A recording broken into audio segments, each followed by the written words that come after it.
Hello there guys, it's me again, UnstableVoltage, and welcome back to How to Feed the Beast. Today we're going to be carrying on with our biofuel process and building a couple more machines from the Forestry Mod. Well, I have two different machines for you on today's video because they're both quite easy to build and simple to use. The first is this, the Bio Generator, and this will allow us to take our biomass or biofuel and convert it into EU, which is the energy type used by industrial craft. And secondly, to go along with that, we have the electric engine. Still part of the Forestry Mod, this works in the opposite way to the Bio Generator. This will allow us to take our EU industrial craft style energy and convert it back into Buildcraft energy. So let's pop on over to the workshop and quickly put these two together. And here we are, so let's get straight to it. Now, like I said, nice and easy to put together. For the biogas generator, or the bio generator, you just need glass block top and bottom with a sturdy casing in the middle, and probably the most expensive of the ingredients for this machine, 6 gold ingots down the sides, and that will give you your bio generator. Nice and easy.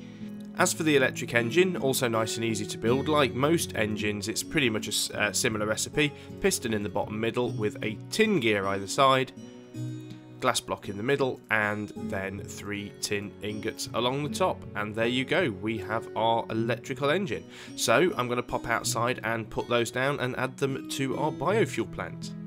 Okay guys, here we are back at the scene of our previous video, and if you saw that you will remember that we built this tank here, which is a holding tank for our biofuel, and we built our still, which is slowly but surely converting our biomass into biofuel.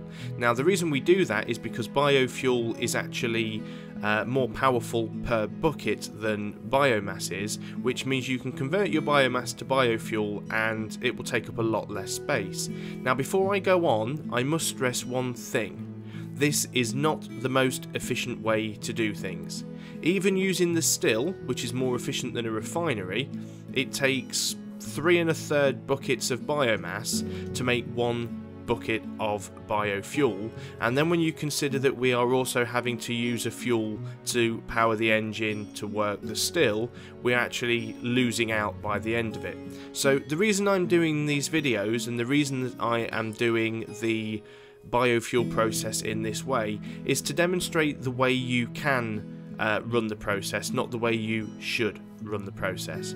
But I'm not that bothered about efficiency. I like doing this for fun and building all these machines. So what I'm going to do is I'm going to pop right down there our bio generator, and as you can see, the interface for this is very simple. You have an input for your biofuel, which you can put in buckets and cells and cans, or you can pipe directly into it, and then you have the energy output here on the side. So what we need to do, I have a wooden waterproof pipe and some cobblestone waterproof pipes. I also have a redstone engine and some levers. So waterproof wooden pipe on the valve from the tank, and let's just connect this down with cobblestone pipes. So there we go, and just like we did on the other tanks, we're going to put a redstone engine connected to the pipe with a lever on the back. Give that a quick flick and wait a few seconds for it to start pumping. There we go, the carrot juice is flowing. Now as the biofuel starts to fill the tank here on the left hand side, you'll see that we are now producing power. Now the bio generator does have its own little power storage battery here, but the more effective way of doing this is with an MFE, which we've built in a previous episode. So I'm going to pop our MFE down here. I'm going to stand this way because that way the output is on this side. I've got some glass fibre cable, which I tend to use for everything just because it takes high voltage and it doesn't really lose power over a distance. So if we now have a look, let's just switch from the cable, we can see that our MFE is charging. If you remember from a previous video, with all of the storage devices like the bat box, the MFE and the MFSU, they have 5 inputs and 1 output. So the side that's the opposite colour is the side that you want away from the cabling. So it is completely full of biofuel now in our bio generator, and it's producing power at a good rate, and that is going into the MFE, which is good because it means if the tank starts to run dry, at least we have a way of storing our power. Okay, so just before I put my electric engine down, I just had to nip and grab a couple more things, mainly because when you put an engine down, you can't actually turn it on unless it has something to power, so I've just gone and put another squeezer together. So let's just drop the engine down here. There we go, it's facing that way. Quick check on the MFE, and we can see it is drawing power. So we will cable that up to our electric engine. We have our lever, which we can pop down there. So if I look in the electrical engine, we can see we are gaining power here. And if we flick the switch, you can see the engine's not actually doing anything, but the power level is jumping up and down because the engine has nothing to do. So we'll turn that off. Say I have a squeezer, and I brought some seeds just for the fun of it. So if I pop the squeezer down there and pop in the seeds, we can turn on the engine, and now you can see the engine is actually working and the squeezer's doing its thing. Quite fast as well. The electrical engine is actually quite a good engine to use.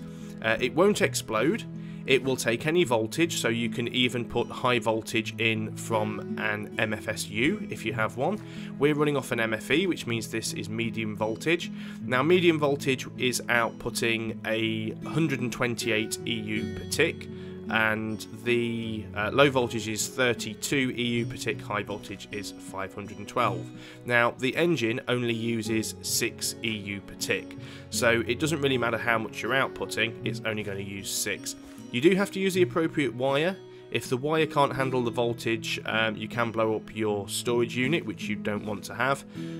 But what you get uses 6 EU and outputs 2 megajoules to the machine. So these are what I'm going to be using to power my quarry to begin with when we first build that, and if they overheat they will automatically stop and then start again once they cool down. As you can see, it's actually now starting to get faster as it's heating up. If we look at the rate at which it's actually squeezing the seeds, that started to increase as well. But if it does get to the point where it overheats, it will just shut itself down. So there you have it, we've extended the process a little bit more. We can now convert our biomass into biofuel using the still. We can then convert our biofuel into industrial craft style power using our biogenerator. We can then store that and convert the industrial craft power back into Buildcraft power using an electric engine. So again, just a few more things you can do with the Forestry Mod. Very nice, simple, easy to use machines, and there's always a need to have power in your facilities. So there we go. So guys, thanks once again for watching. I hope as always you found this video both informative and entertaining. If you have, please like, share and subscribe because it really helps me and the channel out. If you have any ideas for things that you'd like to see in future videos, if there's a particular machine, item or mod that you'd like to see me build and demonstrate, as always, please feel free to either send me a message or leave it in the comments below. That said, I would like to build a quarry, so over the next couple of episodes I am going to be working towards that.